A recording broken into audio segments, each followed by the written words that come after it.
what do those quills feel like? Because I feel like I've pet a prehensile-tailed porcupine before. It might have been Rico, actually, a couple years ago. I don't remember now, because, time, that happens, and age, yeah? Memory's the first thing to go. What did you just say? Huh? Where am I? Wait, what am I doing here? Who's this? Okay, sorry, all right. Okay, you guys, we are at the next destination here at the Cincinnati Zoo.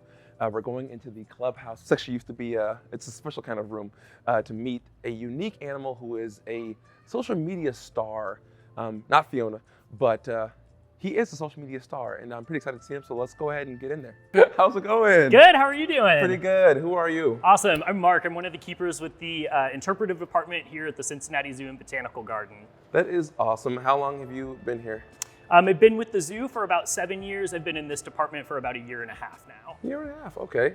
So I see there's a mysteriously mystery crate today. Mystery crate here, so who's in the crate? Well, it is one of our fan favorites. We have Rico, the prehensile-tailed porcupine today. Oh my goodness. It's a racer nose himself. Oh my gosh.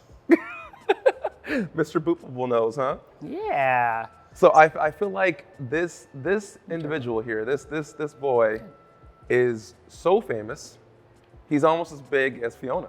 Absolutely. I would consider him to be the #2 most well-known animal here at the zoo. Oh, 100%. Like whenever I go through their social media page, like every few posts, it'll be a Rico post, or obviously mixed in with all the thousands of hippo pictures. We love hippos. We love hippos, but we love Rico here. So can you tell me a little bit about Rico and his species? Absolutely. Rico is a prehensile-tailed porcupine. It's a species that is native to Central and South America. So they're going to be tree-dwelling rainforest animals. They get their name prehensile-tailed porcupine from the prehensile tail that they have. He actually just woke up from a nap. That's one of the reasons that I identify with him so strongly. He's either napping or snacking, two of my favorite pastimes. I'm more of a snacker. I can't nap. I don't nap. How do you do it? Usually it starts by laying down and closing my eyes and then wishing for the best. So I think I'm missing the closing my eyes portion. I just kind of just lay there. Key component. Yeah, I just flat back it. Yeah. Okay. Anyways, let's focus. Let's pause for a second. Sorry. Why was he named Rico? I think of Rico Suave is the first thing I want to think about. Yeah, he's objectively the most handsome prehensile-tailed porcupine there is. Yes. So look at him. It all fits together for me. Okay. So one of the things I feel like I notice about Rico that most other people notice is that nose. So what is the purpose of that squishiness? Yeah, a lot of times the most exaggerated features on an animal are their best adaptations. So Rico is a primarily nocturnal animal, nighttime active. He doesn't have great eyesight, but he does have a really good sense of smell, and he has super long whiskers that are up and down his entire body. So that sense of smell and his squishy nose help him to orient himself even in the dark, and when there's not a whole lot of great eyesight going on to help him figure out what's going on. So I've always been a huge porcupine fan. I've always loved porcupines. Prehensile-tailed, they were never my favorite. I can tell you the honest truth, they weren't. I was always a North American porcupine fan because I've worked with a few different individuals.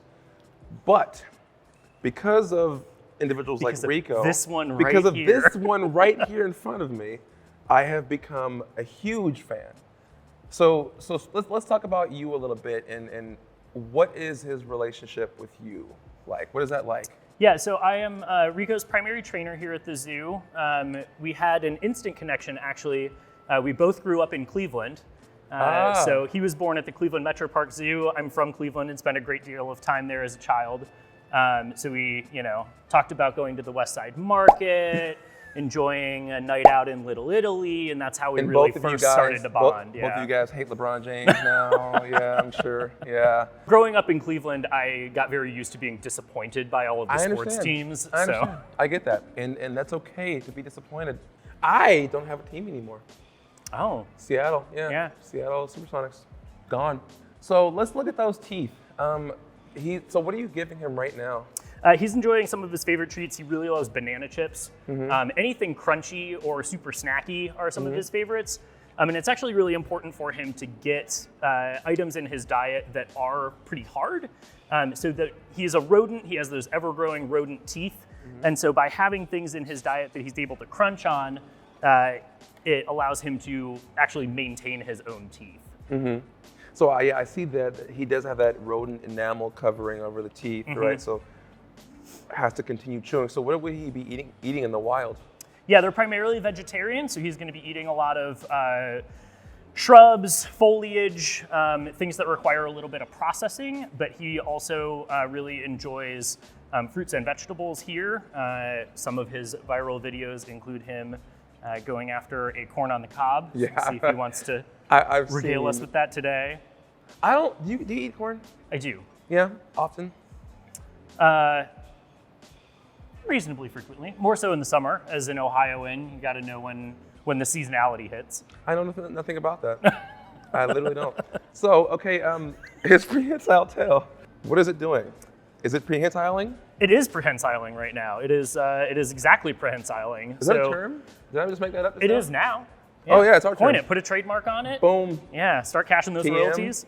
Circle copyright with the R. Yeah, so Rico will actually use that tail to hold on and help him balance. He's able to flex it and even support himself. So he has that as almost an extra little limb. And then on the tail itself, there's actually a little bulb patch on the bottom of it. Allows him to grab on even stronger. So bare. What do those quills feel like? Because I feel like I've pet a prehensile-tailed porcupine before. It might have been Rico actually a couple years ago. I don't remember now. Because, time, that happens, and age. Yeah? Memory is the first thing to go. What did you just say? Huh? Where am I? Wait, what am I doing here? Who's this? Okay, sorry. All right. I'm being very corny with the jokes today. They fall out. They do. Because they're hair. It is, yeah. Right? They cannot shoot them. Correct. Correct. Yeah. It's a modified hair follicle, so it's made of the same thing that our hair or fingernails are made out of. He does have the ability to raise and lower them, but he has no way to eject them. So it'd be kind of the same thing as like us being able to fire our fingernails off, which would be cool, but we can't do it. Like he an can't X-Men shoot or his something. quills. Yeah. He will, in the morning, sometimes when he wakes up, he'll give like a good shake, and some of them might come Fall. off, and it looks like he's firing them, but that's just because of the enthusiasm with which he shakes those quills around. You said it's made of the same thing as our fingernails and hair. And for the people out there watching, hopefully you guys remember I've said this word multiple times on the channel, the page. It's corn. I'm gonna go ahead and insert cricket sounds right there. Leave the jokes to me. No, I'm just kidding. Can you tell the people what the term is if you can recall? Yeah, it's made out of keratin. So it's the same material that makes up our hair and fingernails. That wasn't a shot at you, by the way, for recalling, because you said corn, so I had to make sure you were on the same page. I'm just glad I remembered. People will ask this question: do you ever get quilled yourself when you're can you handle him, hold him? And that's another part of the of knowing him. When he wakes up in the morning, sometimes he'll come and greet us as we're cleaning up whatever he's done to his home overnight. And at times like that, we can touch him, so I can be tactile with him. That's another part of our interaction as keepers. We want to be able to make sure that we're getting hands on our animals. Right. And particularly for ambassador animals, that is something that we're really lucky to be able to do. If he's calm in the morning and comes out to greet us, he loves a scratch behind his ears, some of the places that he can't reach as easily on his own. Now, I'm sure people at home will want me to ask this question. This is not for me at all. Can I boop his nose? So in the same way that a hug from a random stranger might not be the most comfortable thing for you as a person. I hug everybody. Might not be as comfortable for everyone else as a person. Rico is pretty aware of who is in his inner circle, so to speak. Got it. So he is comfortable with the people again that have fostered that relationship and that trust with him. Okay, that was for science. I only asked because people are gonna wonder what it feels like. His nose is very squishy. It's also, he's got whiskers all around the outside of it, but he does have very small hairs on top of it. So it feels almost velvety. So it's a combination of velvety and squishy. It is kind of addictive if he's in the mood for it, just to have some scratches on that. Nice little nose scratch. But yeah, he actually, one of the behaviors that we work on with him also is doing nose boop painting. Oh, cool. So it gives him a tactile, an olfactory, and another opportunity to have a training session that doesn't necessarily need to involve him leaving his home. Okay. So it gives us more variety in the ways that we can interact with him too. We brought one example of that with us here. Oh, look at that. Yeah. Show the camera. He's like, hey, I Checking made out that. your work? I made that. Look at my work.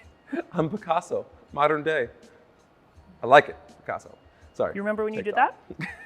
Let's talk about training, like the stuff that you, like the fact that he's on this T stand that someone in the zoo must have built. Did you build this? Did somebody build this? We actually have an incredible group of volunteers that build our wild and zany enrichment ideas for our animals. So they are super instrumental in us being able to do training like this. Yeah. Our maintenance department is really busy around the zoo with a lot of other like mechanical projects. And so this group of volunteers has been wonderful to us in providing training supplies like this, as well as really elaborate decorations for any of the birthday parties that we throw our animals.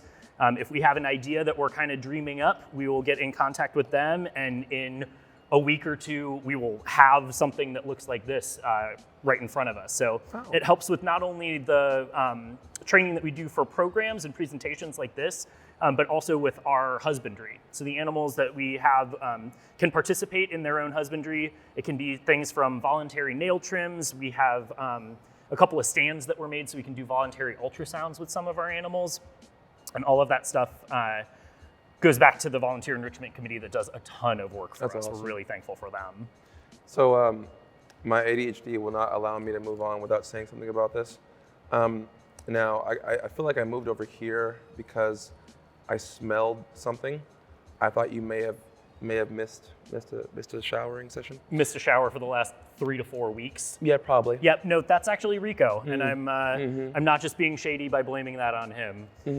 They do have a pretty distinct odor. If you ever find yourself around a prehensile-tailed porcupine, it's a mix of onion and BO, is a pretty accurate description. It's a pungent. It is, yes, it is definitely there. We are not avoiding it. No. And actually, as he's moving around, particularly the quills that are down towards the bottom of him, the base of those are actually tinged a little bit yellow. And so he secretes an oil that is super stinky, and that is what you're seeing on those quills at the bottom of him. And then he will actually use that to help mark his territory. What's it like working with him every day and all the other animals in your care? Yeah, so a big part of working with any of these animals is getting to know them on an individual basis. So there are certainly things that carry through within a species, but each individual is different. In the same way that you have different interactions with each one of your coworkers and each one of your family members, all of our animals do have their own unique personality quirks and everything like that. For Rico, it's getting to know what makes him the most comfortable. So because he doesn't have great eyesight, he relies on those other senses to figure out what's going on. And with that, his hearing is pretty good. So if there's something surprising, like a noise in his environment, it makes it something that he's alerted to. So part of learning where he would be most comfortable was for me trying to think like a porcupine. And figuring out where we were taking him, if there were noises that he wasn't going to be familiar with. Is there a band playing? Is there construction nearby? Is our train going to go past? Right. Our zoo is actually located right near a lot of hospitals, so hearing sirens going on throughout the time is also something that's pretty common around here. So all of those things are factoring into building that relationship, and ultimately, I want Rico to have trust in me. So anytime that we're going out, he has a set of expectations that he's going to be safe. He'll be in a space that a lot of people aren't around in, that there won't be any weird noises going on. And so it's up to me to make sure that I'm holding up my end of the deal on that. Right. Specifically, Rico, what does he mean to you? Oh, I was not prepared for that.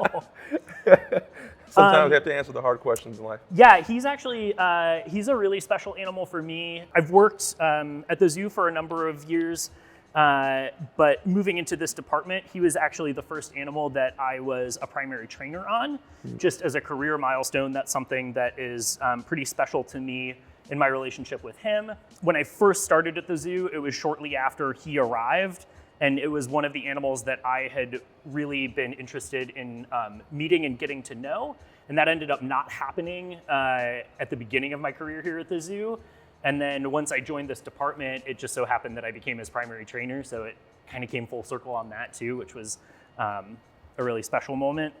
He has such a unique personality. We usually like to say he has two speeds. So he's either really snoozy and sleepy, and that's kind of where he's at right now, or he is 100 miles an hour, pedal to the metal, romping around, climbing up everything.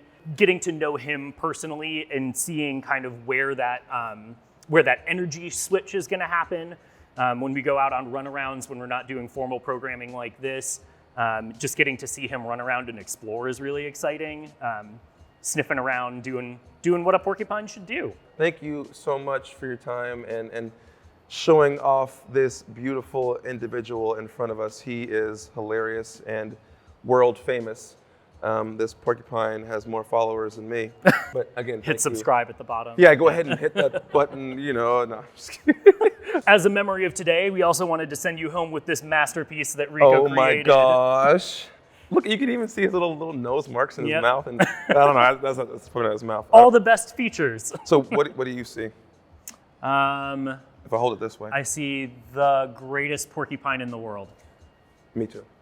Well, thank you so much for your time. Absolutely.